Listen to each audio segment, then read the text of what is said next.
உழைப்பாளி இல்லாத நாடுதான் எங்கும் இல்லையா அரஹோயா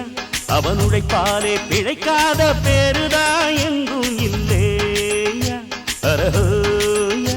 அர சாமியோ சாமி அப்படி இருந்துட்டா காமி கூலியோ கூலி எங்களை நம்பித்தா பூமி பிறர் வாழ்வதே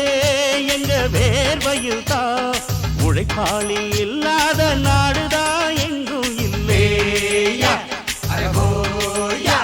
அவன் உழைப்பாலே பிழைக்காத பேருதான் எங்கும் இல்லையா